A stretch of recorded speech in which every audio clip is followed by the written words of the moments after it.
ठीक है। तो आज की क्लास में सबसे पहले जो आपको डिस्कस करना है, यहाँ से यूपी पीसीएस में कई बार आपके सवाल आ चुके हैं। जैसे आप एक काम करेंगे, एक ड्राफ्टिंग बनाएंगे। मान लीजिए हमने आपसे क्या कहा, महात्मा गांधी, और इसको समझना है ना, महात्मा गांधी। ठीक है। तो देखिएगा, महात्मा गांधी को लेकर के जो आपको यहाँ पे डिस्कशन करना है, इसको आप हिंदी में कह सकते हैं कि समय की गणना, कैलकुलेशन ऑफ टाइम। समय की गणना, कैलकुलेशन ऑफ टाइम, बिल्कुल ऐसे ही बनाना है ना। और ये जो आप समय की गणना लेकर के चलेंगे, इसमें टाइम्स आपको स्टैब्लिश करके चलने पड़ेंगे। जैसे एक क्या बनेगा आपका, 1893। आप इसको ऑलरेडी कैलकुलेट कर चुके हैं। एक क्या बनेगा आपका, 9 जनवरी 1915, यानी कि 9 जनवरी 1915। राइट। एक टाइम हम सीधा लेके चलेंगे 1931 का, 1931 का। और एक टाइम हम यहां पर लेकर के चलने वाले हैं 30 जनवरी, 30 जनवरी 1948।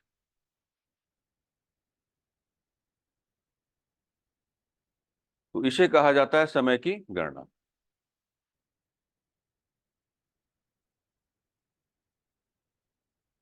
एक समय आपने क्या लिया है, 1893 है। एक समय आपके पास क्या, 9 जनवरी 1915 है। एक समय आपने क्या लिया, खाली 1931 लिया। और लास्ट वाला आपके सामने क्या, 30 जनवरी 1948।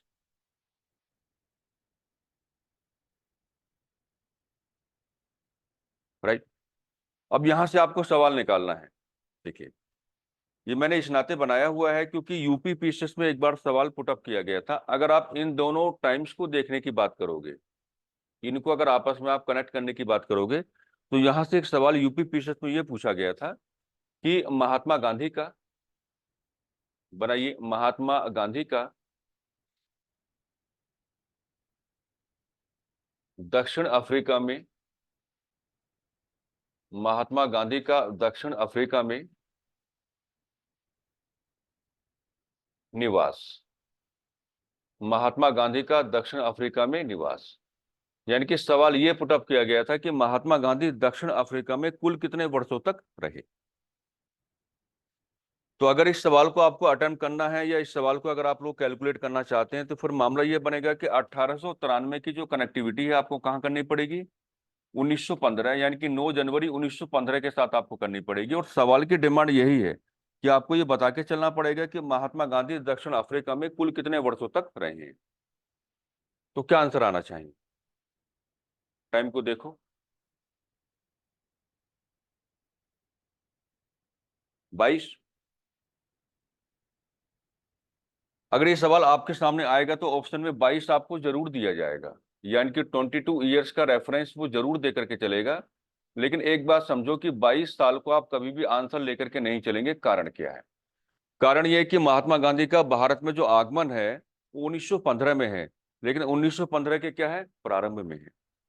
तो 1915 को आप पूरा कैलकुलेट करके नहीं चलेंगे। इसलिए Uttar Pradesh public service commission का मानना यह है कि आप 22 के स्थान पर क्या लेके चलेंगे, 21 ईयर्स लेकर के चलेंगे। तो सही टाइम क्या माना जाएगा आपका, 21 साल आपका माना जाएगा, है ना। तो 22 साल आपको पूरा नहीं लेना है, क्योंकि आप देख पा रहे हैं कि 1915 में जनवरी में प्रारंभ में महात्मा गांधी का भारत में आगमन हो जाता है। तो 1915 को आप पूरा कैलकुलेट तो नहीं कर पाएंगे। 1893 को मान लीजिए आपने पूरा कैलकुलेट कर लिया है, कोई दिक्कत नहीं है। लेकिन 22 साल ना होकर के बल्कि क्या लेके चलेंगे, 21 ईयर्स, यानी कि 21 साल आप लेके चलेंगे। अब ये पूरा टाइम जोड़ के देखो, 9 जनवरी 1915 में क्या है, महात्मा गांधी का भारत में अंतिम रूप से आगमन है। यानी कि इसके बाद वो कभी भी साउथ अफ्रीका नहीं गए। यानी कि 9 जनवरी, जनवरी छोड़ो, 1915 से लेकर के 1948 तक के समय को कैलकुलेट करो। तो आप देख पा रहे हैं कि 1915 में तो उनका क्या भारत में आगमन है, और 30 जनवरी 1915 1948 में क्या है, उनकी हत्या कर दी गई नाथूराम गोडसे की ओर से। महात्मा गांधी की हत्या कर दी गई कब, 30 जनवरी 1948। और 9 जनवरी 1915 क्या है, उनका भारत में अंतिम रूप से आगमन, उनका भारत में अंतिम रूप से आगमन, उनका भारत में अंतिम रूप से आगमन है। तो अब हमें सवाल यहाँ पे ये निकालना पड़ेगा कि महात्मा गांधी का भारत में अंतिम रूप से जो आगमन है और उनकी बाद में सामने क्या मिलती है, आपको हत्या मिलती है, इस बीच में 1931 का समय आपको किस रूप में गाइड करेगा कि केवल एक बार भारत से बाहर गए, केवल एक बार भारत से बाहर गए, केवल एक बार भारत से बाहर गए, बाहर गए। और ये मामला कहाँ जोड़ेगा, 1931 के साथ जोड़ेगा। केवल एक बार क्या भारत से बाहर गए, वोकेशन आपको बता देते हैं, आगे आप पढ़ेंगे। द्वितीय गोलमेज सम्मेलन में भाग लेने हेतु, द्वितीय गोलमेज सम्मेलन में भाग लेने हेतु, भाग लेने हेतु। तो अगर ये वाला सवाल यूपी पीसीएस में पुट अप हो सकता है, तो हमको लगता है कि इस प्रकार का सवाल भी आपके सामने आ सकता है। कहीं कोई डाउट है तो आप पूछ सकते हैं। 1893 को जब आप 1915 के साथ जोड़ेंगे तो सवाल ये निकलेगा कि महात्मा गांधी का दक्षिण अफ्रीका में जो निवास है कितने वर्षों का है। तो यहाँ पर आपको 22 साल ना लेकर के 21 साल लेकर के चलेंगे। तरीका हमने आपको बता दिया है। 9 जनवरी 1915 को महात्मा गांधी का अंतिम रूप से भारत में आगमन है और 30 जनवरी 1948 को उनकी हत्या कर दी जाती है। 9 जनवरी 1915 और 30 जनवरी 1948 के बीच एक ही ओकेशन आपके सामने आता है, 1931 वाला, कि महात्मा गांधी भारत से केवल एक बार बाहर गए हैं। और ओकेशन हमने आपको क्या बताया, सेकंड राउंड टेबल कॉन्फ्रेंस, यानी कि द्वितीय गोलमेज सम्मेलन में भाग लेने हेतु। इंपोर्टेंट है ये।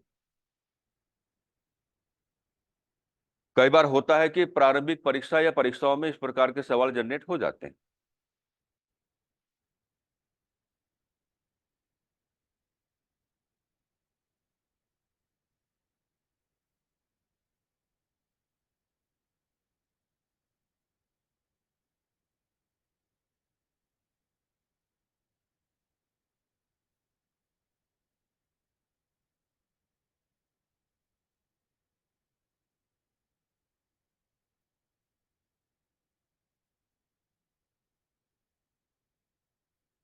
हो गया।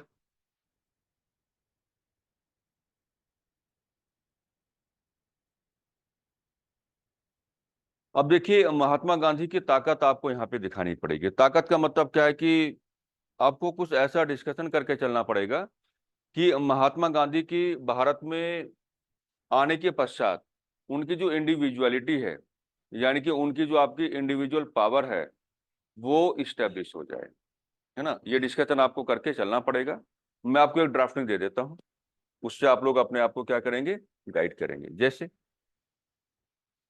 आपने क्या कहा, एक समय आपको मिलता है कि 9 जनवरी जनवरी 1915, इस समय को आपने किस रूप में कैलकुलेट किया है, महात्मा गांधी का भारत में अंतिम रूप से आगमन।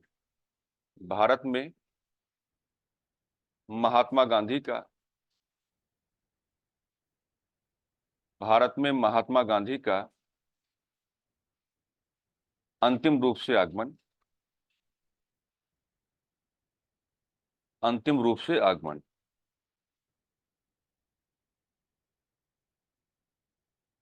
अब देखो, अगर ये माना जाए कि 9 जनवरी 1915 को महात्मा गांधी का भारत में अंतिम रूप से आगमन हो जाता है, तो अब महात्मा गांधी के सामने आपको क्या रखने पड़ेंगे, विकल्प।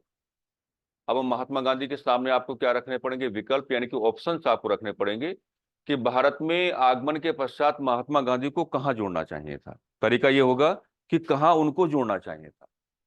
तो जब आप विकल्प रखने की बात करोगे तो विकल्प आपके सामने किस रूप में आ जाते हैं, एक तो है आईएनसी, यानी कि भारतीय राष्ट्रीय कांग्रेस। और भारतीय राष्ट्रीय कांग्रेस के भी इस समय क्या है, दो प्रकार के सेक्शन आपको मिलते हैं, एक क्या आपका उदारवादी और एक क्या है आपका उग्रवादी। सब कुछ बनाएंगे बोर्ड से, अच्छा पढ़ो, कोई दिक्कत नहीं है। एक विकल्प क्या, कांग्रेस, है ना, इसी पे हमें चर्चाएं करनी है। सेकंड विकल्प क्या आपका, मुस्लिम लीग, मुस्लिम लीग। ठीक है। एक थर्ड विकल्प क्या आपके सामने, क्रांतिकारी, रेवोल्यूशनरीज, क्रांतिकारी, और एक ऑप्शन आपको क्या देना पड़ेगा, ब्रिटिश सरकार, ब्रिटिश सरकार। यानी कि हमको ये डिस्कशन करके चलना पड़ेगा कि 9 जनवरी 1915 को अगर उनका भारत में अंतिम रूप से आगमन है, तो अगर आप महात्मा गांधी को भारतीय राष्ट्रीय आंदोलन के ग्राउंड के साथ जोड़ने की कोशिश करेंगे, तो महात्मा गांधी को आपको क्या देने पड़ेंगे, ऑप्शंस, यानी कि विकल्प आपको देने पड़ेंगे। और महात्मा गांधी को विकल्प देने का एक अच्छा तरीका है कि कांग्रेस आपको सामने स्टेब्लिश करना पड़ेगा। लेकिन कांग्रेस क्या है, उदारवादी और उग्रवादी विभाजन हो रखा है इस समय। अगर आप 1915 के समय की बात करोगे तो कांग्रेस के भी क्या है, दो खेमे हैं हिंदी में कहेंगे तो, एक क्या आपका उदारवादी है, एक क्या आपका उग्रवादी है। मुस्लिम लीग भी एक विकल्प के रूप में है, और क्रांतिकारी भी एक विकल्प के रूप में है, और ब्रिटिश सरकार भी क्या यहाँ पर एक विकल्प के रूप में है। तो आप बताइए कि महात्मा गांधी को किसके साथ जोड़ना चाहेंगे।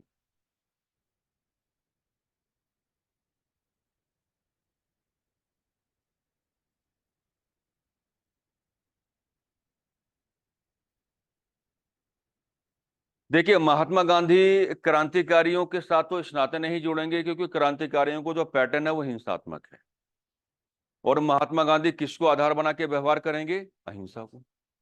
क्योंकि महात्मा गांधी का व्यवहार कैसा अहिंसात्मक है और क्रांतिकारियों का व्यवहार कैसा हिंसात्मक है, तो यहाँ डिफरेंस किस में है, विचारधारा में है या कार्य करने के पैटर्न में है। तो महात्मा गांधी का कोई भी जुड़ाव क्रांतिकारियों के साथ तो नहीं हो सकता, एक बात। दूसरी बात एक ये है कि यहाँ पर जो मुस्लिम लीग जैसा राजनीतिक संगठन आपने स्टेब्लिश किया हुआ है, अब आपने ऑलरेडी पढ़ा भी है कि मुस्लिम लीग जैसा जो राजनीतिक संगठन आपको यहाँ पर दिखाई पड़ता है, ये केवल एक वर्ग के अधिकारों की बात कर रहा है, केवल एक वर्ग, उसका नाम क्या है, भारतीय मुस्लिम समुदाय।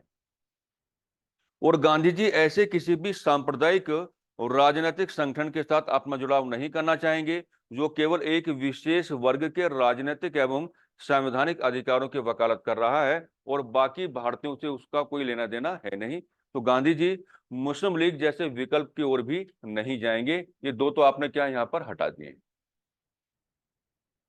अब इसमें जो कांग्रेस में आपके उग्रवादी हैं, ऑलरेडी आपने इस चीज को डिस्कस किया, उग्रवादियों में क्या है, एग्रेशन है। उग्रवादियों में क्या एग्रेशन है, और उग्रवादियों का जो एग्रेशन है ये महात्मा गांधी के अहिंसा के सिद्धांत को परेशान करेगा। तो अगर उग्रवादियों में एग्रेशन है और ये महात्मा गांधी के अहिंसा के सिद्धांत को परेशान करने की बात करेगा, तो महात्मा गांधी जो है उग्रवादियों के साथ भी नहीं जाएंगे। अब एक सेक्शन बचता है कांग्रेस में जिसका नाम क्या, उदारवादी। अब आपने पहले इन बातों को डिस्कस कर रखा है कि उदारवादियों का जो काम करने का तरीका है पूर्णतः क्या है, अहिंसात्मक है कि नहीं है, आपने सारी चर्चाएं कर रखी हैं। उदारवादियों का काम करने का तरीका क्या है, पूर्णतः अहिंसात्मक है। तो उदारवादियों के साथ जुड़ना गांधी जी के लिए क्या हो सकता है, कन्वीनियंट हो सकता है। लेकिन अगर गांधी जी उदारवादियों के साथ जुड़ने की कोशिश करते हैं, अर्थात कांग्रेस के साथ अपना जुड़ाव बनाने की कोशिश करते हैं, तो गांधी जी कभी भी अपनी इंडिविजुअलिटी को स्टेब्लिश नहीं कर पाएंगे। यानी कि उन्हें भारतीय राष्ट्रीय आंदोलन के ग्राउंड पर जो भी एक्टिविटी चलानी होंगी वो कांग्रेस के अधीन होकर के चलानी होंगी।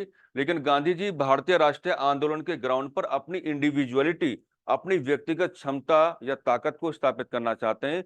इस नाते उन्होंने कांग्रेस के उदारवादियों के साथ भी अपना कोई संबंध स्थापित नहीं किया। वो कहाँ गए, ब्रिटिश सरकार की ओर। चौंकाने वाली बात है, वो कहाँ गए, ब्रिटिश सरकार की ओर गए। और यही आज आपको शुरुआत में क्या है, कैलकुलेट करके चलना है। बनाओ पैराग्राफ।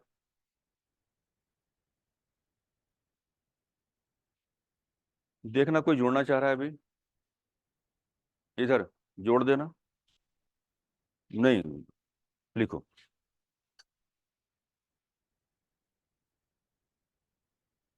जैसा कि हम देख पा रहे हैं कि जैसा कि हम देख पा रहे हैं कि 9 जनवरी 1915 को, जैसा कि हम देख पा रहे हैं कि 9 जनवरी 1915 को महात्मा गांधी का भारत में अंतिम रूप से आगमन हुआ। महात्मा गांधी का भारत में अंतिम रूप से आगमन हुआ। एक बार और बोल। जैसा कि हम देख पा रहे हैं कि जैसा कि हम देख पा रहे हैं कि 9 जनवरी 1915 को महात्मा गांधी का भारत में अंतिम रूप से आगमन हुआ, अर्थात इसके पश्चात कभी भी अर्थात इसके पश्चात कभी भी अर्थात इसके पश्चात कभी भी महात्मा गांधी दक्षिण अफ्रीका नहीं गए। अर्थात इसके पश्चात कभी भी महात्मा गांधी दक्षिण अफ्रीका नहीं गए। अपने भारत आगमन के पश्चात अपने भारत आगमन के पश्चात अपने भारत आगमन के पश्चात कांग्रेस के उदारवादी तथा उग्रवादी अपने भारत आगमन के पश्चात कांग्रेस के उदारवादी तथा उग्रवादी अपने भारत आगमन के पश्चात कांग्रेस के उदारवादी तथा उग्रवादी मुस्लिम लीग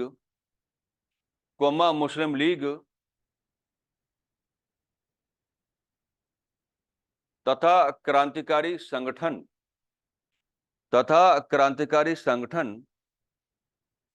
इन सभी के साथ महात्मा गांधी ने इन सभी के साथ महात्मा गांधी ने इन सभी के साथ महात्मा गांधी ने अपना कोई भी जुड़ाव नहीं किया। इन सभी के साथ महात्मा गांधी ने अपना कोई भी जुड़ाव नहीं किया।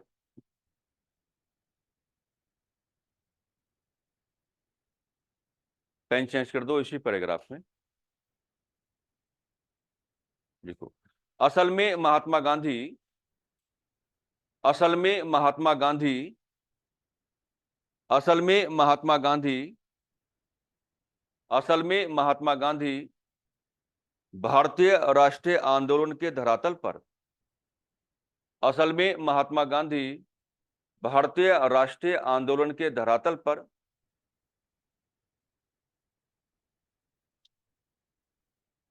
अपनी व्यक्तिगत क्षमताओं के आधार पर अपनी व्यक्तिगत क्षमताओं के आधार पर अपनी व्यक्तिगत क्षमताओं के आधार पर अपनी व्यक्तिगत क्षमताओं के आधार पर अपनी ही एक नई पहचान स्थापित करना चाह रहे थे। अपनी ही एक नई पहचान स्थापित करना चाह रहे थे। अपनी ही एक नई पहचान स्थापित करना चाह रहे थे। उन्होंने भारत आगमन के पश्चात उन्होंने भारत आगमन के पश्चात उन्होंने भारत आगमन के पश्चात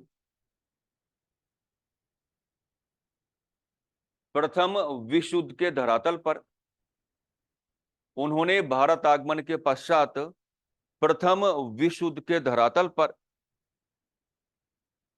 उन्होंने भारत आगमन के पश्चात प्रथम विश्व युद्ध के धरातल पर ब्रिटिश सरकार का समर्थन कर दिया।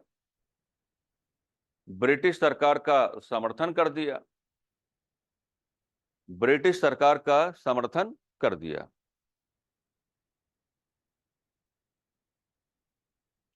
तो बताइए गांधी जी ने ऐसा क्यों किया?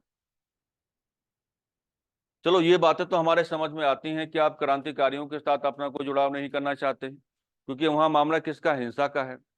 चलो ये भी हमारे समझ में आता है कि आप मुस्लिम लीग के साथ अपना कोई भी एसोसिएशन इस्टेब्लिश नहीं करना चाहते हैं क्योंकि वो क्या है, एक सांप्रदायिक राजनीतिक संगठन है। चलो हमारे समझ में ये भी आता है कि आप कांग्रेस के उग्रवादियों के साथ अपना कोई जुड़ाव इस्टेब्लिश नहीं करना चाहते क्योंकि कांग्रेस के उग्रवादियों में क्या है, एग्रेशन है। लेकिन कांग्रेस के उदारवादी तो बिल्कुल आपके पैटर्न के हिसाब से काम कर रहे हैं। कांग्रेस के उदारवादी क्या बने हुए हैं? पूर्णतः अहिंसात्मक बने हुए हैं। तो आपको कांग्रेस के साथ अपना जुड़ाव कर लेना चाहिए था, लेकिन आपने कहीं अपना जुड़ाव नहीं किया। आप सीधा कहां गए? ब्रिटिश सरकार के समर्थन में चले गए। और आपने क्या कहा? आपने ये कहा कि प्रथम विश्व युद्ध के ग्राउंड पर, क्योंकि उस समय प्रथम विश्व युद्ध चल रहा है, तो प्रथम विश्व युद्ध के ग्राउंड पर हम क्या करते हैं? ब्रिटिश सरकार का सहयोग और समर्थन करने की बातें करते हैं। यानी कि जिस ब्रिटिश सरकार को आपने साउथ अफ्रीका में अपना मेन टारगेट बनाया, जिस ब्रिटिश सरकार को अपना मेन टारगेट बनाते हुए साउथ अफ्रीका में आपको अदर मतलब काफी सारी एक्टिविटीज आपको वहां पर क्या है चलानी पड़ी। अपने और राजनीतिक जीवन का पहला सत्याग्रह आपने वहां पर चलाया, और वहीं पर आपको क्या है सबसे पहली बार क्या गिरफ्तार भी किया गया। भारत में आगमन के पश्चात उसी ब्रिटिश सरकार का आप सपोर्ट करने की बात कर रहे हैं। गांधी जी ऐसा क्यों कर रहे हैं?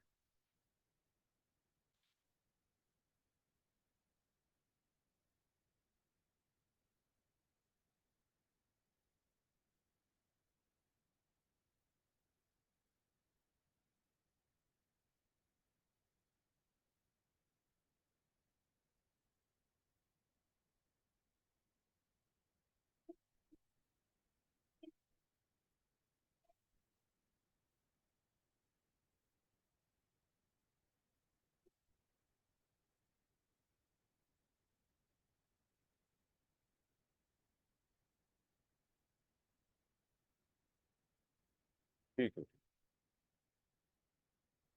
एक बात आज ही अपने माइंड में स्टेब्लिश कर लेंगे। आने वाले समय में महात्मा गांधी जिस तरीके से भारतीय राष्ट्रीय आंदोलन के ग्राउंड पर अपने आप को एक्टिव करके चलेंगे, उसमें महात्मा गांधी की सबसे बड़ी ताकत पता क्या है? जनमानस।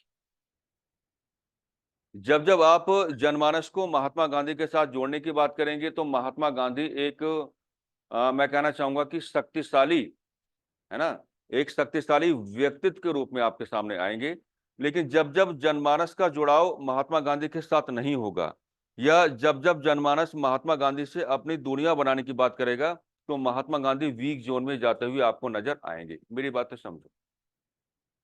गांधी जी अगर चाहते तो भारत में आते तुरंत कह सकते थे कि हम ब्रिटिश शासन की खिलाफत करते हुए कोई आंदोलन चलाना चाहते हैं, या हम ब्रिटिश शासन की खिलाफत करते हुए कोई जन आंदोलन चलाना चाहते हैं। लेकिन अगर आप सरकार या शासन के खिलाफ कोई भी मूवमेंट चलाने की बात करेंगे, या अगर कोई भी मास मूवमेंट चलाने की बात करेंगे, तो आपको लोगों को तो अपने साथ जोड़ना पड़ेगा।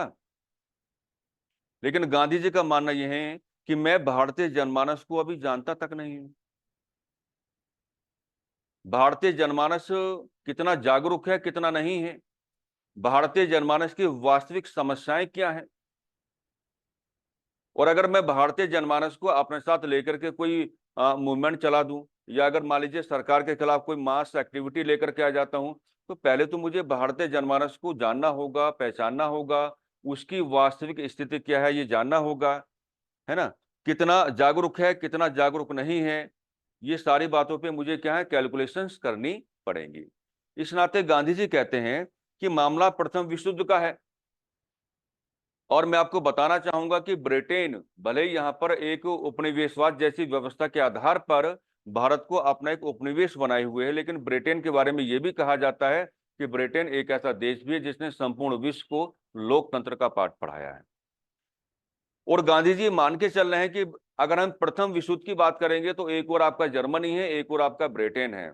और गांधी जी ये मान के चलते हैं कि ब्रिटेन के पास संसदीय शासन व्यवस्था है, और अगर ब्रिटेन के पास संसदीय शासन व्यवस्था है, तो इसका मतलब क्या है कि हमें संसदीय शासन व्यवस्था को संरक्षण देना होगा। कहां पर? अंतर्राष्ट्रीय मंच पर। उन्होंने साफ साफ कहा कि हम प्रथम विश्व युद्ध के ग्राउंड पर भारत में ब्रिटिश शासन का या ब्रिटिश सरकार का समर्थन करते हैं, और ब्रिटिश सरकार से यह कहलवा लिया, आप समझना बात को, कि हम आपको सहयोग कर रहे हैं, हम आपको समर्थन कर रहे हैं। लेकिन समर्थन करेंगे कैसे? समर्थन ऐसे करेंगे कि आप हमें एक अनुमति प्रदान कर दें। और अनुमति प्रदान करने का मतलब क्या है? कि गांधी जी कहते हैं कि मुझे भारत के ग्रामीण परिवेश की यात्राएं करनी, और भारत के ग्रामीण परिवेश की यात्राएं करने के धरातल पर मैं भारत के युवा वर्ग को जागरूक करने की बात करूंगा, समझाने की बात करूंगा, और उनको ये समझाऊंगा कि आपको ब्रिटिश इंडियन आर्मी का पार्ट बनना है, और ब्रिटिश इंडियन आर्मी का पार्ट बनने के बाद प्रथम विश्व युद्ध के ग्राउंड पर आपको क्या है, ब्रिटिश सरकार या शासन का समर्थन करके चलना है। यही कारण है कि लोगों ने गांधी जी को क्या कहा था उस समय, भर्ती कराने वाला सार्जेंट। मैं इस बात को ऐसे हमेशा समझाता हूं क्लासेस में कि गांधी जी ने सरकार को साइकोलॉजिकली ये समझा दिया है कि गांधी सरकार के लिए काम कर रहा है, लेकिन एक्चुअल में गांधी जी अपने लिए काम कर रहे थे।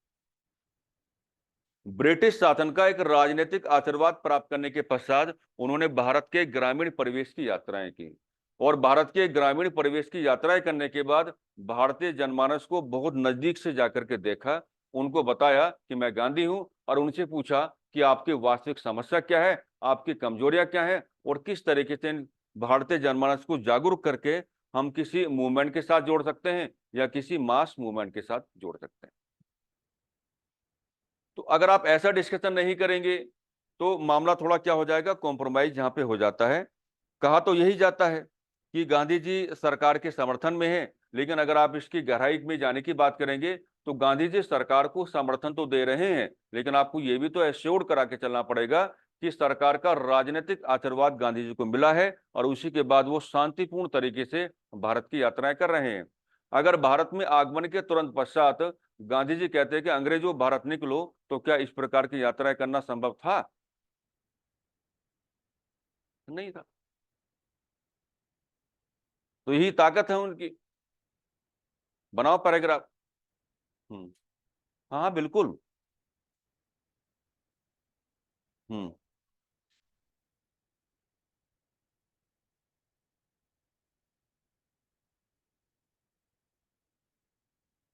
सही बात है। हाँ।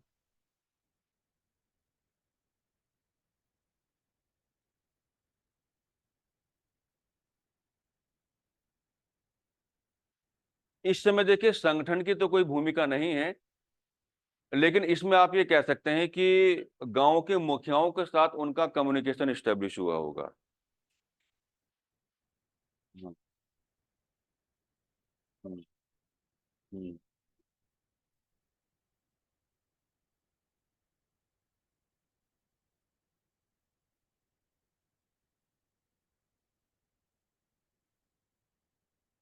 नहीं, बात आपकी सही है, लेकिन गांधी का चश्मा बहुत ताकतवर था। मैंने क्या कहा, गांधी का चश्मा क्या है, बहुत ताकतवर था। सवाल आपका बहुत ज्यादा वाजिब है। इन यात्राओं के दौरान कोई संगठन की भूमिका तो नहीं है। हमें यही एक संभावना ही हम यहाँ पर एक व्यक्त कर सकते हैं कि जब ग्रामीण परिवेश की यात्राएं हुई होंगी, तो आपने ये अच्छा कहा कि हर घर में तो गांधी जी जाने से रहे। या तो इतना हुआ होगा कि गांव के लोगों को, जैसे एक गांव में गांधी जी का प्रवेश हो रहा है, तो गांव के लोगों को आपने किसी विशेष स्थान पर इकट्ठा कर दिया है, और जब गांव के लोगों को आपने किसी विशेष स्थान पर इकट्ठा कर दिया है, तो गांधी जी का गांव के लोगों के साथ जो कम्युनिकेशन कराना है वो थोड़ा क्या हो गया होगा, आसान हो गया होगा। ये संभावना व्यक्त करेंगे तो और भी ज्यादा अच्छा है। एक दूसरी संभावना मैंने आपको बताई कि गांव के मुखियाओं के साथ उनका क्या हुआ होगा, कम्युनिकेशन हुआ होगा।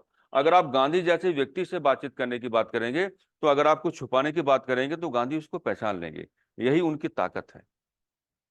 तो आज के बाद अगर मैं तो यही कहना चाहूंगा कि आप ये कहना शुरू कर दें कि जब ग्रामीण परिवेश की यात्राएं उन्होंने की हैं, तो जब वो गांवों की तरफ गए होंगे, है ना, तो गांव के लोगों को किसी एक विशेष स्थान पर इकट्ठा कराया गया होगा, ये ज्यादा अच्छी संभावना है। और वहीं गांधी जी ने अपने आप को उनके सामने प्रस्तुत किया होगा, और जो भी समस्याएं हैं, जो भी बातचीत हैं, उनमें विचारों का आदान प्रदान हो गया होगा। यही लिखना जो अभी मैंने बताया। हाँ, यही वाला लिखना अगर लिखने का मौका मिले तो।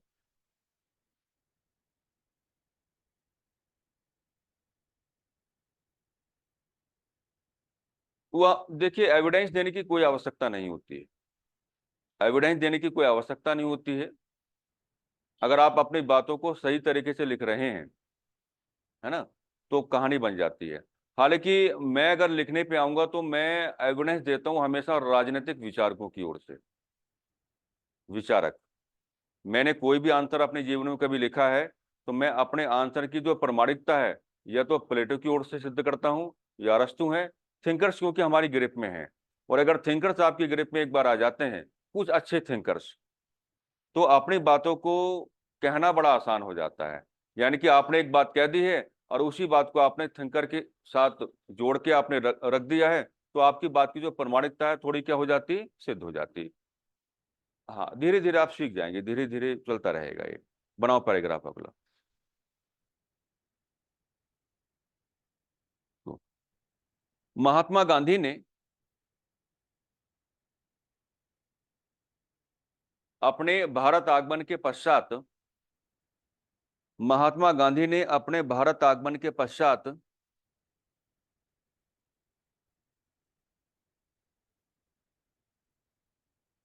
ब्रिटिश सरकार का समर्थन, ब्रिटिश सरकार का समर्थन इस नाते किया, ब्रिटिश सरकार का समर्थन इस नाते किया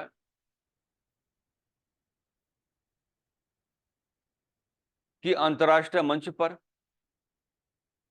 कि अंतर्राष्ट्रीय मंच पर ब्रिटेन की शासन व्यवस्था, कि अंतर्राष्ट्रीय मंच पर ब्रिटेन की शासन व्यवस्था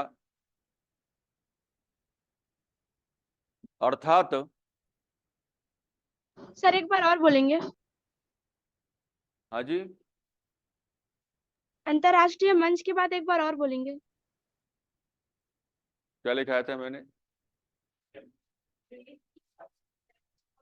अंतर्राष्ट्रीय मंच पर ब्रिटेन की शासन व्यवस्था, अंतर्राष्ट्रीय मंच पर ब्रिटेन की शासन व्यवस्था अर्थात संसदीय शासन व्यवस्था, संसदीय शासन व्यवस्था को, संसदीय शासन व्यवस्था को जर्मनी के, संसदीय शासन व्यवस्था को जर्मनी के तानाशाही रवैये, जर्मनी के तानाशाही रवैये के खिलाफ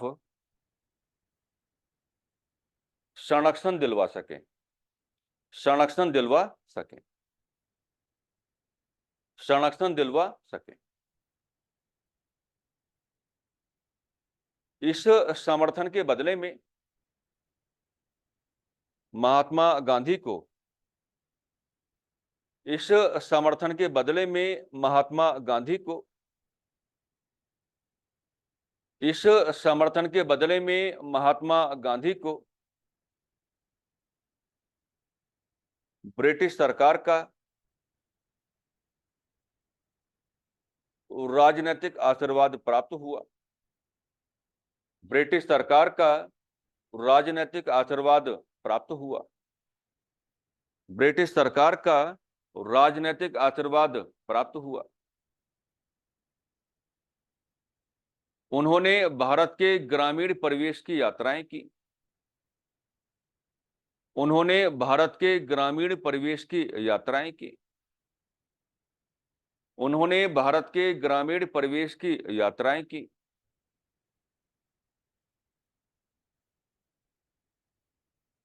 भारत के युवा वर्ग को समझाते हुए कहा, भारत के युवा वर्ग को समझाते हुए कहा, भारत के युवा वर्ग को समझाते हुए कहा कि आपको ब्रिटिश भारतीय सेना का अंग बनना है, कि आपको ब्रिटिश भारतीय सेना का अंग बनना है, कि आपको ब्रिटिश भारतीय सेना का अंग बनना है।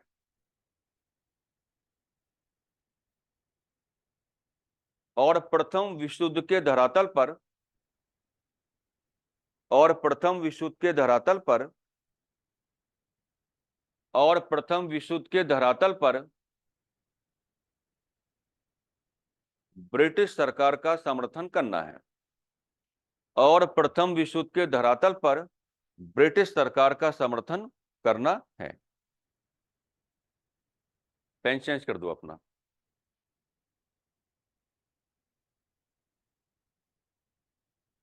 यही कारण है कि महात्मा गांधी को, यही कारण है कि महात्मा गांधी को भर्ती कराने वाला सार्जेंट कहा गया। यही कारण है कि महात्मा गांधी को भर्ती कराने वाला सार्जेंट कहा गया। यही कारण है कि महात्मा गांधी को भर्ती कराने वाला सार्जेंट कहा गया।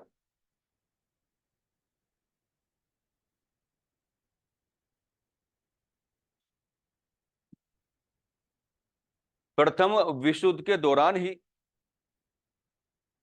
प्रथम विश्व युद्ध के दौरान ही महात्मा गांधी ने प्रथम विश्व युद्ध के दौरान ही महात्मा गांधी ने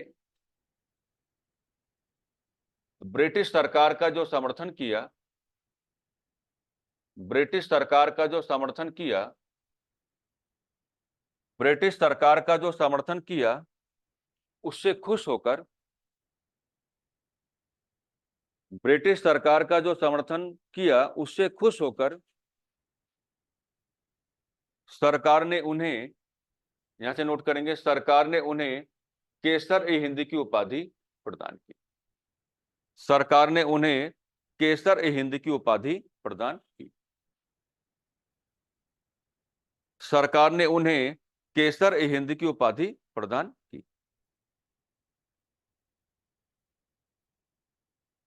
सर एक बार और बोलेंगे? कहां से बोलना है? सरकार ने उन्हें केसर सरकार ने उन्हें केसर-ए-हिंद की उपाधि प्रदान की। सरकार ने उन्हें केसर-ए-हिंद की उपाधि प्रदान की। ठीक है, अब मेरी बातें समझो। होता क्या है कि मान लीजिए केसर-ए-हिंद की उपाधि को वो आपके सामने रखेगा, तो ठीक है, ये तो आप बता पा रहे हैं कि केसर-ए-हिंद की उपाधि का जो जुड़ाव है, जो एसोसिएशन है, किसके साथ है? महात्मा गांधी के साथ है। तो एक बात तो कच्चे माल के रूप में अपने दिमाग में आज ही स्टैब्लिश करो कि ब्रिटिश शासनकाल में सरकार ने हम भारतीयों को नाना प्रकार की उपाधियां प्रदान की, और ये जो नाना प्रकार की उपाधियां हैं, इनके मीनिंग्स आप लोग कभी कैलकुलेट करने की बात नहीं करेंगे। इसमें अच्छी बात यह है कि ब्रिटिश शासनकाल में अगर हम भारतीयों को ब्रिटिश सरकार की ओर से नाना प्रकार की उपाधियां प्रदान की गई हैं, तो असल में सरकार का पैटर्न था ये क्या सरकार का पैटर्न है। यानी कि ब्रिटिश शासनकाल में प्रत्येक भारतीय को सरकार की ओर से उपाधि नहीं दी गई, सरकार की ओर से उपाधि उसी व्यक्ति को दी गई जो सरकार का समर्थन कर रहा है। यानी कि उपाधियां प्रदान करके, क्या कहा मैंने, उपाधियां प्रदान करके या उपाधियां दे करके सरकार भारत में अपना एक क्या है, सहयोगी वर्ग क्रिएट करना चाह रही थी, और सरकार ने ऐसा किया भी है। वर्तमान समय में अगर आप आर्टिकल 18 को यहां पर कैलकुलेट करने की बात करेंगे, तो आर्टिकल 18 में जो आप कहते हैं कि उपाधियों का अंत, तो आर्टिकल 18 पर पूरा प्रभाव किसका है? ब्रिटिश शासनकाल का ही है। क्योंकि अगर ब्रिटिश शासनकाल में किसी भारतीय को सरकार की ओर से कोई उपाधि प्रदान की गई है, तो इसके दो मतलब हैं। एक तो यह है कि जिस भारतीय को आपने उपाधि प्रदान की है वो आपका क्या बना? सहयोगी बना। दूसरा यह है कि आपकी सरकार उसके साथ कैसा व्यवहार करेगी? विशेष व्यवहार करेगी। विशेष व्यवहार करने का मतलब क्या है कि ऐसा व्यक्ति अन्य भारतीयों से क्या हो जाएगा? अलग हो जाएगा, कट जाएगा। तो आर्टिकल 18 में जिस तरीके से उपाधियों का अंत करने की बात की गई है, तो उसमें यही रेफरेंसेस संविधान के निर्माणकर्ताओं ने जोड़ करके चले कि अगर हम आर्टिकल 18 को ना जोड़ें और उपाधियां कह दें कि राज्य जो होगा, जो भारत रूपी राज्य होगा, वो अपना मनमाना व्यवहार करते किसी को भी कोई भी उपाधि दे सकता है। तो अगर स्टेट किसी को कोई उपाधि देने की बात करेगा, तो ऐसे व्यक्ति के साथ स्टेट को क्या करना पड़ेगा? स्पेशल ट्रीटमेंट करना पड़ेगा, विशेष व्यवहार करना पड़ेगा, और इससे समानता का अधिकार क्या हो जाएगा? नाराज हो जाएगा। एक बात तो ये आप अपने ध्यान में रखेंगे, कई बार आपसे ये पुटअप किया जाएगा कि केसर-ए-हिंद की उपाधि जो है, ये महात्मा गांधी को कब प्रदान की गई? बना लो साइड में कहीं, कब प्रदान की गई। अब वो आपको परेशान करेगा, तो अगर ये सवाल आएगा तो मैं आज आपको बताना चाहूंगा, इस सवाल के आने के दो ही ग्राउंड बनते हैं। कब प्रदान की गई, या तो आपसे पूछी जाएगी डेट, या फिर आपसे क्या पूछी जाएगी? एक्टिविटी, यानी कि किस एक्टिविटी के दौरान। तो देखो एक्टिविटी बताना तो बिल्कुल आसान है, क्या हो जाएगा, प्रथम विशुद्ध। एक्टिविटी बताना तो एकदम क्या कन्वीनियंट है, क्या आंसर होगा, प्रथम विशुद्ध। लेकिन आप डेट क्या बताओगे, आंसर करो।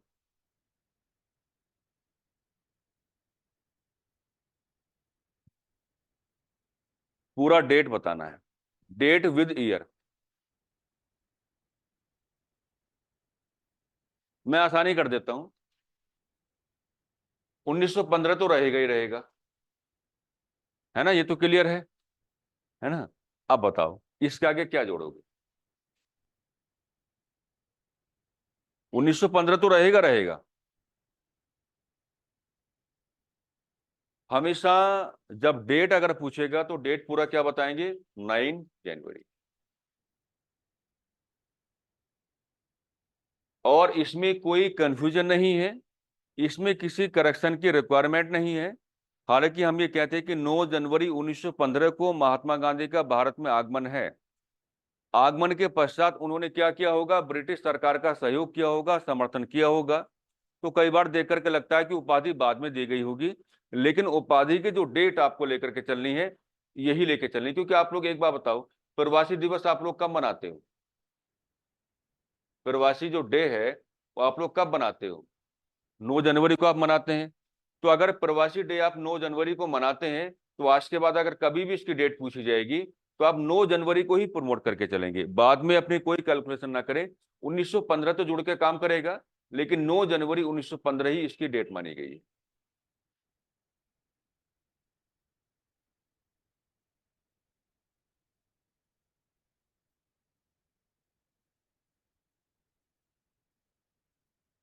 ठीक है। अब नया पैटर्न देखिए, एक हेडिंग आप बनाएंगे महात्मा गांधी के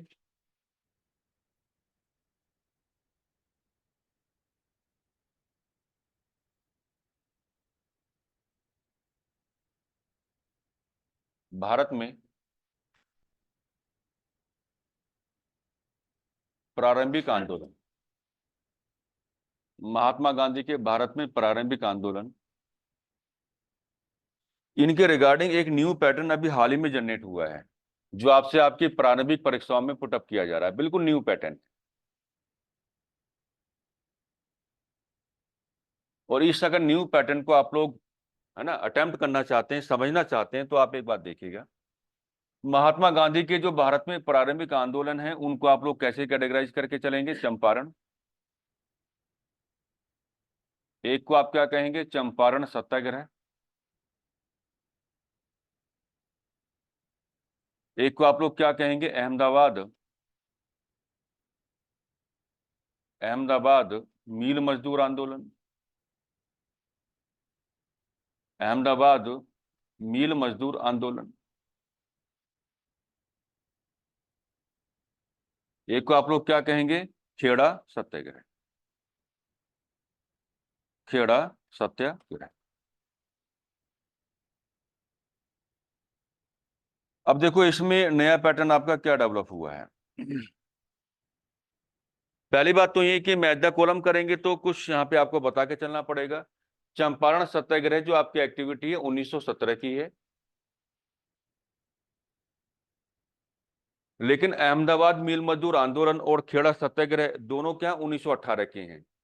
लेकिन पहले क्या आएगा, आपका अहमदाबाद आएगा, और उसके बाद क्या आएगा, आपका खेड़ा सत्याग्रह आएगा।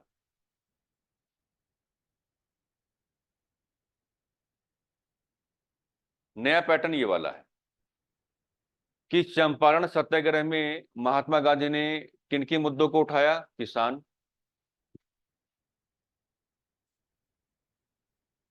अहमदाबाद मिल मजदूर आंदोलन में महात्मा गांधी ने किसके मुद्दों को उठाया, मजदूर वर्ग, ये किसान वर्ग हो जाएगा, ये क्या हो जाएगा, मजदूर वर्ग हो जाएगा। और खेड़ा सत्याग्रह में महात्मा गांधी ने किन किन मुद्दों को उठाया, अगेन फिर आपका आंसर क्या होगा, किसान वर्ग। तो ये है आपका नया पैटर्न। मैच द कॉलम करने के लिए सवाल आ रहे हैं आजकल कि चंपारण के सामने क्या होना चाहिए, किसान वर्ग। अहमदाबाद के साथ क्या होना चाहिए, मजदूर वर्ग।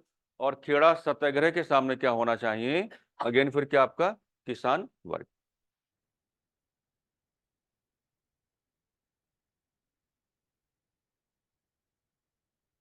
है ना। पहले कुछ समझ लो, ये नोट डाउन हुआ। क्या पूछना है?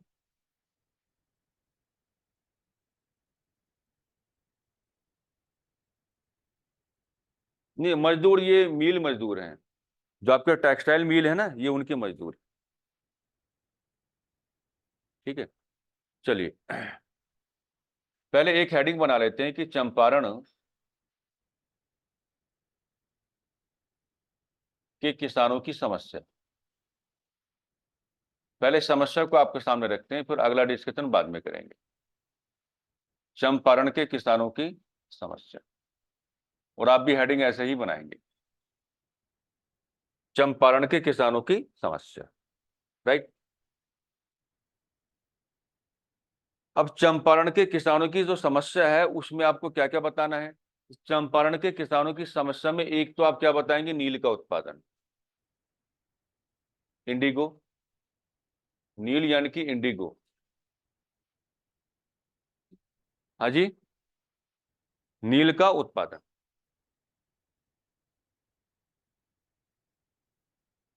और नील के उत्पादन के साथ आप क्या जोड़ के चलेंगे? तीन कठिया पद्धति,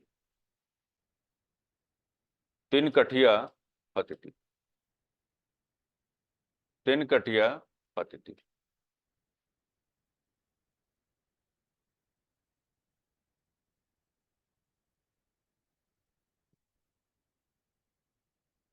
है ना। नींद पूरी नहीं हुई ऐसा लग रहा है, हैं? थोड़ा थोड़ा एहसास हो रहा है मुझे। नहीं हुई ना? कितने घंटे सोते हो?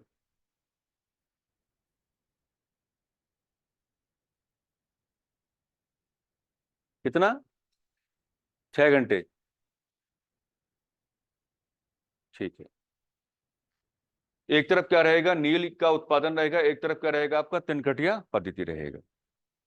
अब देखो, ये जो आपका इसमें ये दिखाना है आपको, पहले समझ लो मेरी बातों को। जो आपका तिनकटिया पद्धति उसमें क्या कहा जाता है? उसमें ये लिखा हुआ है कि अनिवार्य रूप से,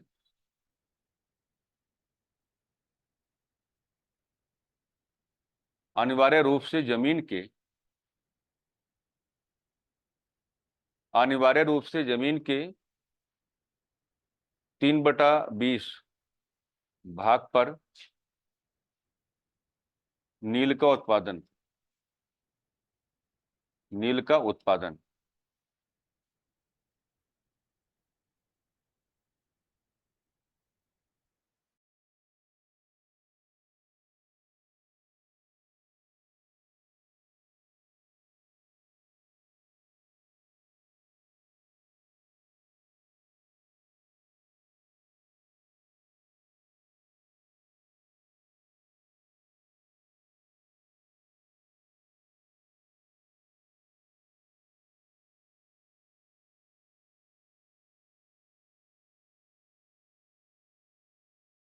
सर आपकी आवाज नहीं आ रही, आप अटक भी गए हैं।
इसका मतलब आपने झूठ बोला, घंटे में नींद आप ज्यादा ले रहे हैं।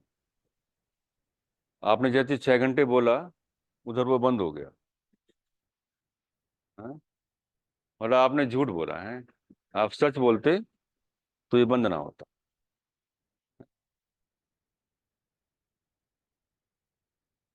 एक चीज तो इधर हमने जोड़ के बताया कि अनिवार्य रूप से जमीन के, बातचीत नियम है ना, अनिवार्य रूप से जमीन के 3/20 भाग पर नील का उत्पादन है। और ये तनकटिया पद्धति में ही कैलकुलेट होना है, ठीक है। और एक तरफ क्या है, जैसे हमने आपको बताया कि तनकटिया पद्धति में एक तरफ क्या होंगे, अंग्रेज होंगे, एक तरफ क्या होंगे, आपके चंपारण के किसान होंगे। इनको रिप्रेजेंट करना सीखो, है ना। यहाँ पर जो अंग्रेज हैं, ये नील का उत्पादन कराने वाले हैं। नील का उत्पादन कराने वाले।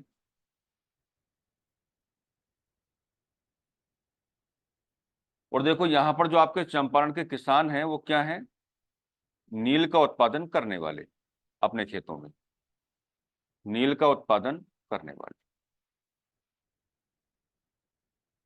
नील का उत्पादन करने वाले।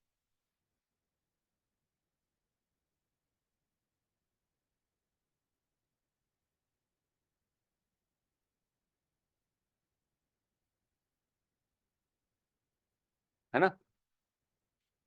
ये सब कुछ आपने बनाया, सब कुछ बन गया ना।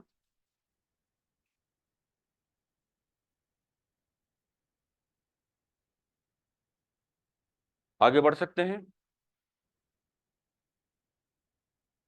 जी सर।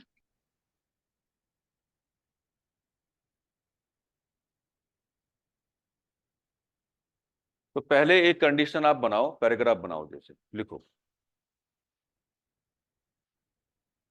बिहार के चंपारण में, बिहार के चंपारण में अंग्रेजों ने, बिहार के चंपारण में अंग्रेजों ने तिनकठिया पद्धति के अंतर्गत, बिहार के चंपारण में अंग्रेजों ने तिनकठिया पद्धति के अंतर्गत, तिनकठिया पद्धति के अंतर्गत किसानों से एक अनुबंध, किसानों से एक अनुबंध यानी कि कॉन्ट्रैक्ट, किसानों से एक अनुबंध किया हुआ था, किसानों से एक अनुबंध किया हुआ था कि उन्हें अपनी जमीन के 3/20 भाग पर, कि उन्हें अपनी जमीन के 3/20 भाग पर, कि उन्हें अपनी जमीन के 3/20 भाग पर अनिवार्य रूप से, कि उन्हें अपनी जमीन के 3/20 भाग पर अनिवार्य रूप से नील का उत्पादन करना है, नील का उत्पादन करना है। लेकिन इस अनुबंध में कुछ समस्याएं थी, लेकिन इस अनुबंध में कुछ समस्याएं थी, लेकिन इस अनुबंध में कुछ समस्याएं थी, जैसे, लेकिन इस अनुबंध में कुछ समस्याएं थी, जैसे, नंबर 1,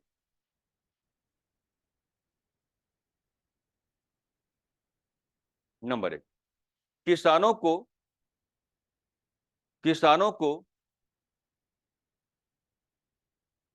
नील के उत्पादन के संदर्भ में, किसानों को नील के उत्पादन के संदर्भ में मूल्य निर्धारण का अधिकार नहीं दिया गया। किसानों को नील के उत्पादन के संदर्भ में मूल्य निर्धारण का अधिकार नहीं दिया गया, मूल्य निर्धारण का अधिकार नहीं दिया गया, क्योंकि अंग्रेज अपना मनमाना व्यवहार कर रहे थे, क्योंकि अंग्रेज अपना मनमाना व्यवहार कर रहे थे, क्योंकि अंग्रेज अपना मनमाना व्यवहार कर रहे थे। नंबर 2,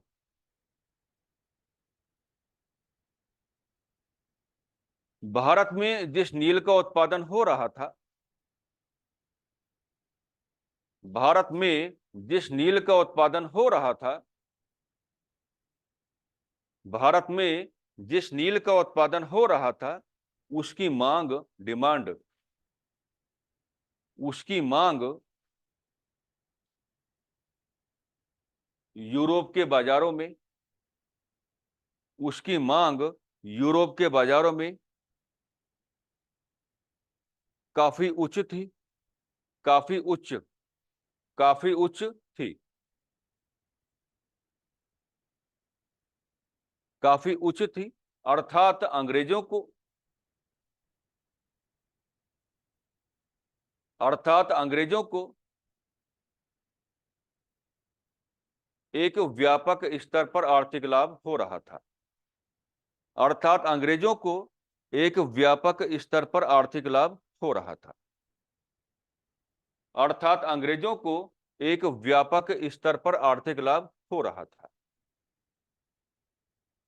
क्योंकि आप लोग जानते हैं कि नील क्या है, एक कैश क्रॉप है ना।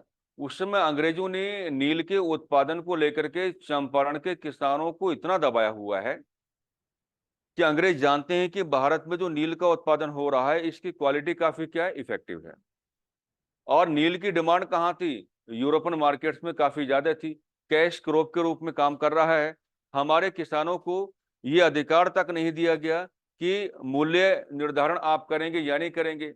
अंग्रेज नील का उत्पादन कराते हैं, सुविधाएं बिल्कुल नहीं देते हैं, है ना, और अपना मनमाना व्यवहार करके एक रेट पर आपसे नील क्या है, परचेस कर लेते हैं। उसको कहाँ सेल आउट करते हैं, यूरोपियन मार्केट्स में। प्रॉफिट क्या हो रहा है, काफी ज्यादा बड़ा हो रहा है। यानी कि किसान क्या है, शुरुआत में ही परेशानी की स्थिति में है ना। अब आगे बढ़ने से पहले एक चीज मैं आपको समझाना चाहूंगा। मान लीजिए आपने क्या बनाया, जमीन का कोई टुकड़ा बनाया, आप भी बना लीजिए। और ये जो आपका जमीन का टुकड़ा है, इसके साथ जोड़ो तिनकटिया सिस्टम, यानी कि तिनकटिया पद्धति, तिनकटिया पद्धति। और तिनकटिया पद्धति में जो नंबर आपको मिलता है वो क्या है, 3/20 है। और हमने अभी अभी सीखा है कि नियम ये कहता है कि 3/20 भाग पर आपको क्या है, अनिवार्य रूप से नील का उत्पादन करना है ना।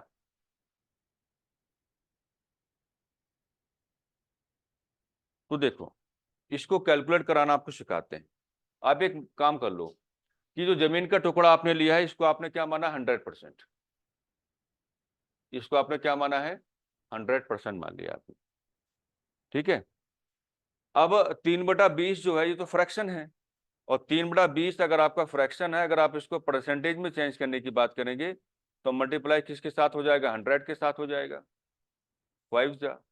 और कितना है आपके पास, 15%।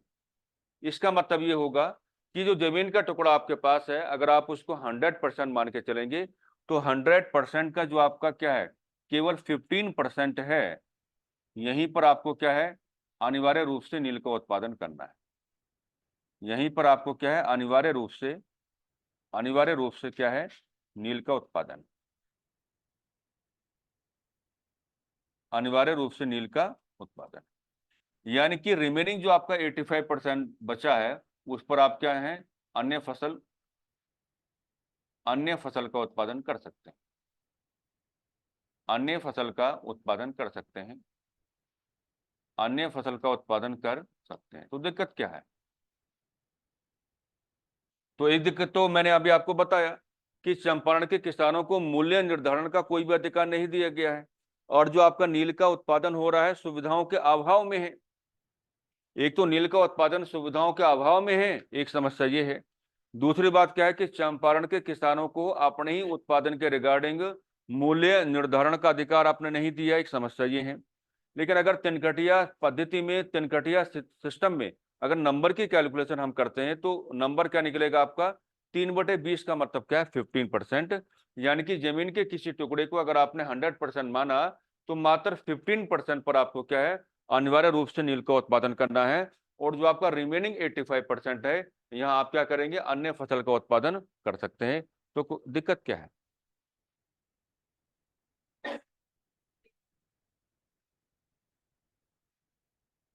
बिल्कुल। जमीन के किसी टुकड़े पर लगातार अगर आप नील का उत्पादन करेंगे तो जमीन की फर्टाइल पावर ग्रेजुअली क्या होती है? डाउन होती है, और एक टाइम में आकर के क्या हो जाती है? जीरो हो जाती है। यानी कि वहां आपको यही कह के चलना पड़ेगा। अब देखो, मान लीजिए नियम ये कहता है कि भैया जो 100% है, तो 100% का जो 15% है वहां आप क्या है? लगातार नील का उत्पादन करते रहेंगे।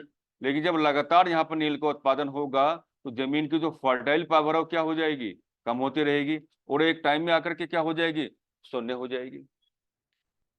तो अगला नियम लागू हो जाएगा।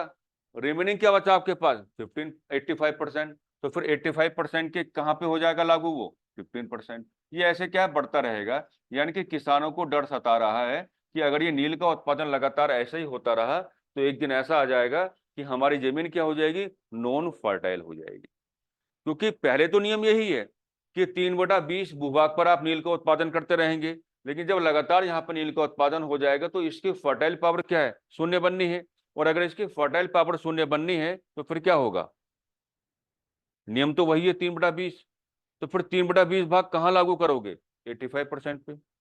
तो किसानों की ये क्या है? एक गंभीर समस्या उस समय बनी हुई है। आया कुछ समझ में? नील ये वही है जो हम पहले सफेद कपड़ों में लगाया करते थे। हाँ, ये वही नील है। एक जमाना था भारत में कि सफेद कपड़े पहनने का जमाना था, और सफेद कपड़े का कलर ऐसा हो जाता था कि आपको अंदाजा होना चाहिए। कुछ लोग तो बड़ा भयंकर नील लगाते थे, है ना? तो ये वही नील है जो हम सफेद कपड़ों पर अप्लाई करते हैं। हाँ जी, फसल के रूप में है। एक क्या? फसल के रूप। हाँ जी, क्या कहना चाहते हैं?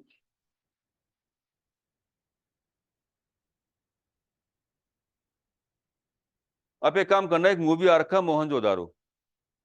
आज घर जाकर के मोहनजोदारो मूवी देख लेना, है ना? उसमें बिल्कुल डिटेल आपको मिल जाएगी कि प्लांटेशन है कैसे है क्या है ना?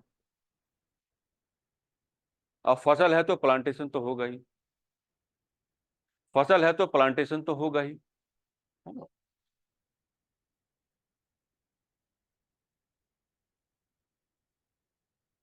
लिखो, अगला बिंदु लिखो जो मैंने ही समझाया।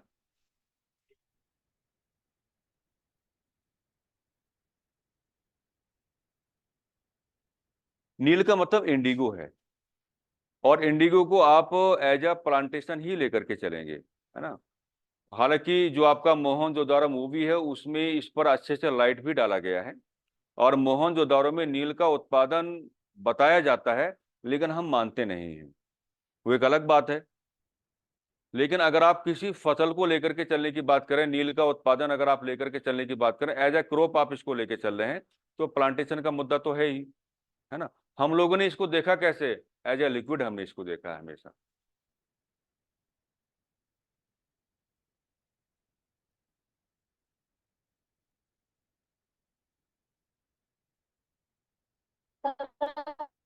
आपकी आवाज नहीं आ रही है।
सर आपकी आवाज नहीं आ रही है।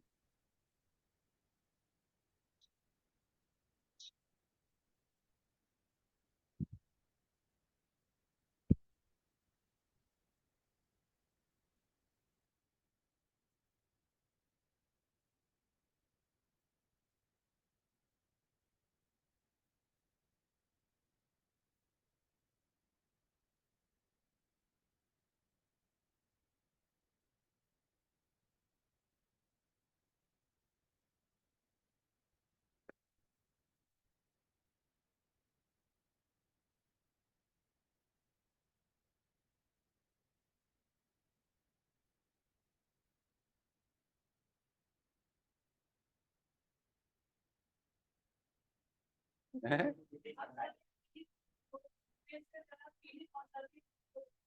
कोई फर्क नहीं पड़ता, सही कहा आपने।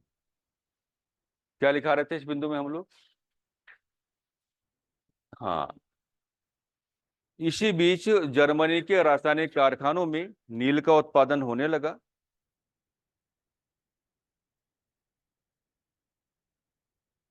जब इस नील को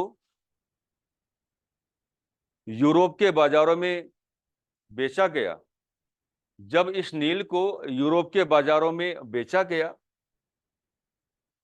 जब इस नील को यूरोप के बाजारों में बेचा गया,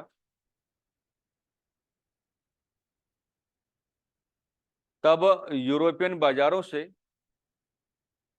तब यूरोपियन बाजारों से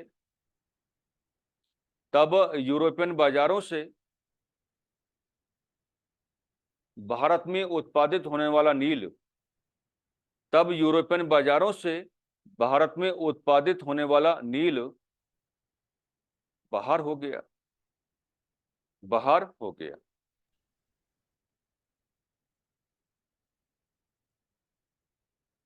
प्रतिफल चंपारण के किसानों ने प्रतिफल चंपारण के किसानों ने प्रतिफल चंपारण के किसानों ने प्रतिफल चंपारण के किसानों ने इस अनुबंध से आजाद होना चाहा। प्रतिफल चंपारण के किसानों ने इस अनुबंध से आजाद होना चाहा, इस अनुबंध से आजाद होना चाहा। लेकिन अंग्रेजों ने इस आजादी के बदले में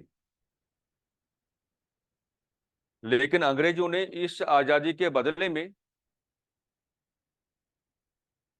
लेकिन अंग्रेजों ने इस आजादी के बदले में चंपारण के किसानों से चंपारण के किसानों से गैर कानूनी तौर पर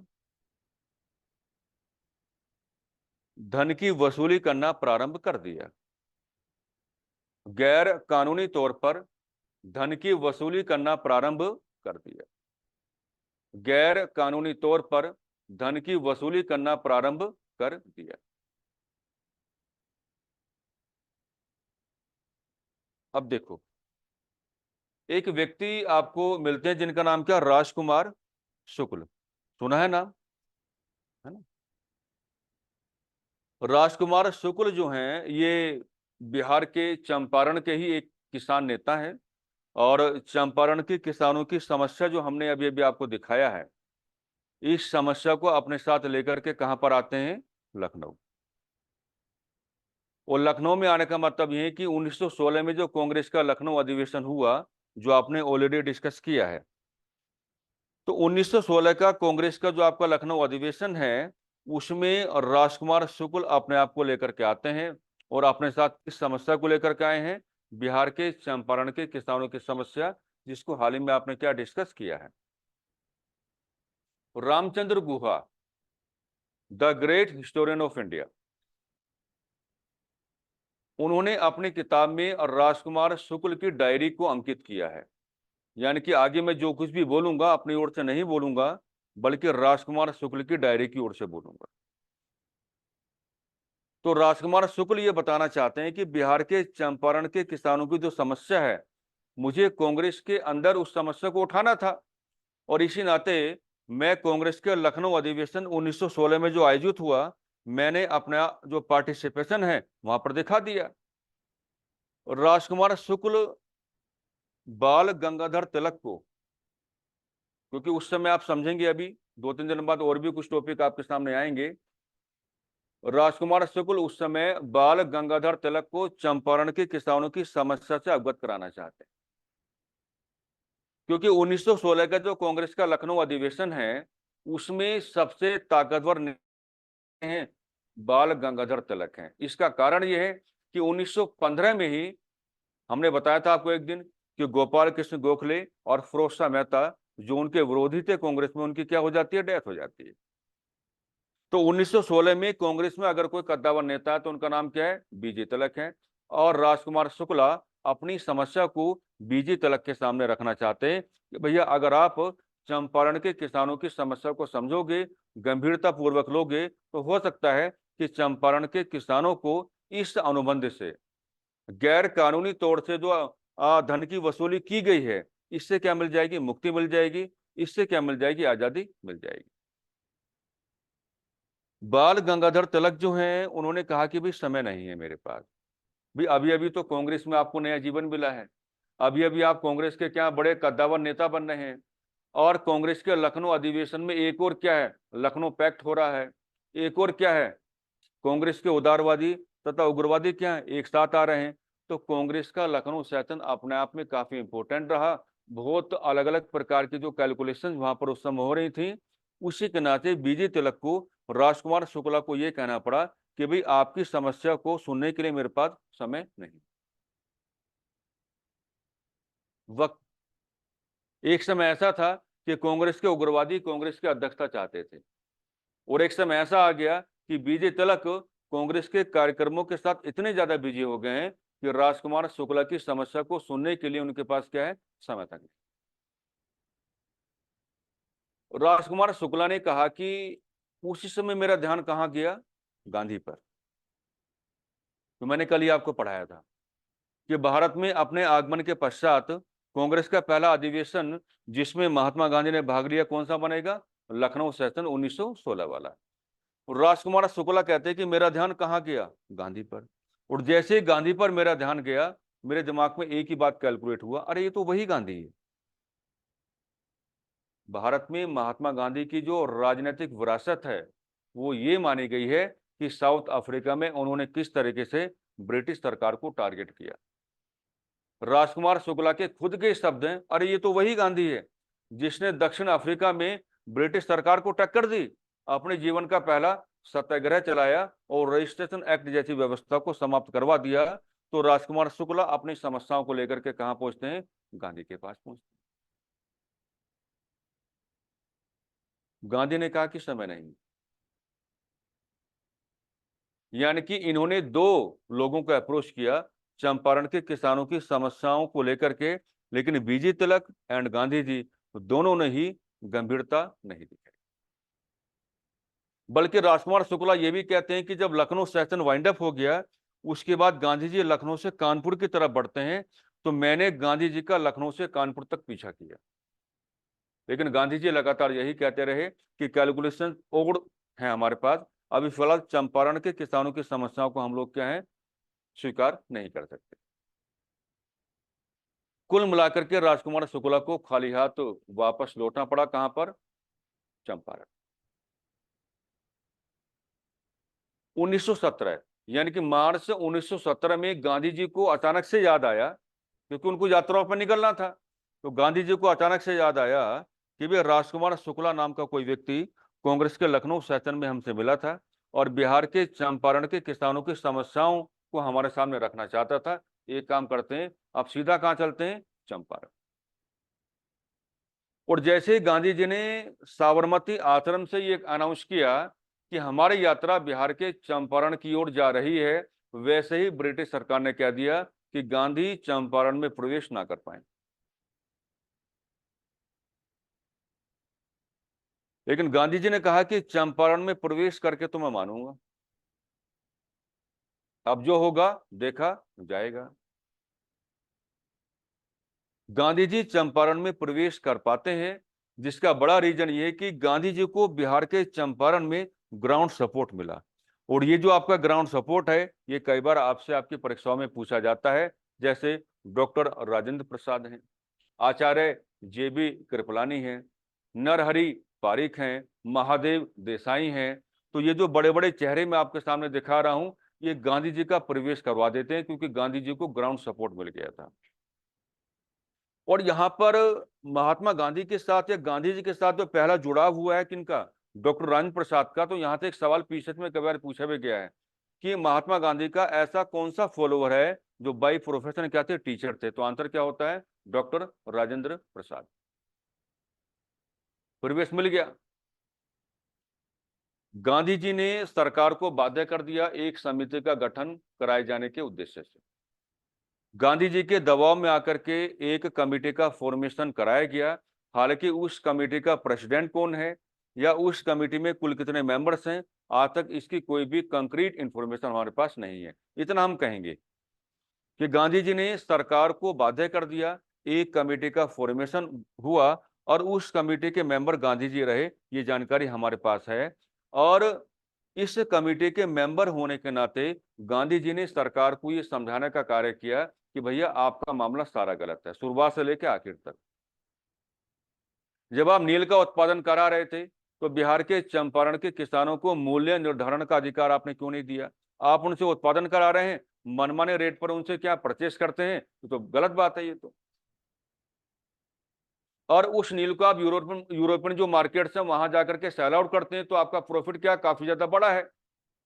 लेकिन जब अब भारत में उत्पादित होने वाला जो नील है, उसकी डिमांड अगर यूरोपियन मार्केट में है ही नहीं, यानी कि नील का उत्पादन करने का फायदा क्या हुआ? किसान अनुबंध से क्या है, मुक्ति चाहते हैं। आप अनुबंध से उनको मुक्ति नहीं दे रहे हैं, बल्कि क्या है, गैर कानूनी तौर से धन की वसूली कर रहे हैं। ये भी गलत है। फाइनली सरकार इस बात पर राजी हो गई कि चंपारण के किसानों को इस अनुबंध से मुक्ति दी जाती। एक बात। और जो गैर कानूनी तौर पर, बात को समझना, जो गैर कानूनी तौर पर धन की वसूली की गई है, उसका मात्र 25% बिहार के किसानों को वापस किया जाएगा। NG रंगा, एक नाम आता है NG रंगा, मैं कल आपको लैंग्वेज दूंगा, NG रंगा। तो NG रंगा एक ऐसे इंडियन यहां पर माने गए हैं जिन्होंने चंपारण सत्याग्रह या चंपारण में जो महात्मा गांधी की एक्टिविटी उसको लेकर के महात्मा गांधी की आलोचना की और कहा कि भैया 75% कौन वापस देगा, है ना। ठीक है, मानते हैं कि आपने किसानों को अनुबंध से आजादी आपने दिलवा दी है, लेकिन अवैध तौर पर या गैर कानूनी तौर पर जिस धन की वसूली की गई है उसका 25% वापस हुआ है। 75% कहां है? तो 75% की गारंटी कौन लेगा? तो NG रंगा ने इस बात को लेकर के गांधी जी की काफी ज्यादा आलोचना की है। यानी कि चंपारण सत्याग्रह में महात्मा गांधी की जो सफलता गिनाई जाती है, उस सफलता को NG रंगा सफलता नहीं मानते हैं और महात्मा गांधी के बड़े आलोचक बन के आते हैं। रविन्द्रनाथ टैगोर, हालांकि मैं बाद में कुछ और बताऊंगा आपको किसी एक दिन, लेकिन यहां इतना बता के जा रहा हूं कि रविन्द्रनाथ टैगोर जो है चंपारण सत्याग्रह को लेकर के, आपने सुना होगा, गांधी जी को महात्मा की उपाधि हैंडओवर कर देते। तो दो बातें निकल के आती हैं कि महात्मा की उपाधि कब मिली, चंपारण सत्याग्रह के दौरान, और देने का कार्य किसने किया, रविंद्रनाथ टैगोर। हालांकि मैं एक बात बोल के जा रहा हूं, टैगोर साहब गांधी जी के प्रशंसक भी थे और गांधी जी के आलोचक भी, लेकिन इस बात का खुलासा अभी नहीं करेंगे, खिलाफत मूवमेंट के दौरान करेंगे, है ना। कल की क्लास में हमें 2-3 प्रकार के काम करने हैं। एक तो चंपारण सत्याग्रह में जो आगे का डिस्कशन है, इसकी लैंग्वेज आपको हम देंगे। अहमदाबाद आपको डिस्कस करना पड़ेगा, खेड़ा आपको डिस्कस करना पड़ेगा, और फिर आपको आगे की यात्रा जो करनी है वो आपको करना पड़ेगा जो महात्मा गांधी का भारत में सबसे पहला मास मूवमेंट है, जिसको आप क्या कहते हैं, नॉन कोऑपरेशन मूवमेंट। तो नॉन कोऑपरेशन मूवमेंट का पूरा ग्राउंड आपको बनाना पड़ेगा, पूरा ग्राउंड। बैकग्राउंड में आप क्या क्या डिस्कस करेंगे, रोलेट एक्ट आपको डिस्कस करना है, रोलेट सत्याग्रह आपको डिस्कस करना है, जलियांवाला बाग हत्याकांड आपको डिस्कस करना है, पंजाब में सैनिक शासन को आप लोग डिस्कस करके चलेंगे, खिलाफत के मुद्दे को आप डिस्कस करके चलेंगे, तब जाकर के जो नॉन कोऑपरेशन मूवमेंट है पूरी तरीके से खुल के आपके सामने। तो बाकी काम कल की क्लास में करते हैं, ठीक है।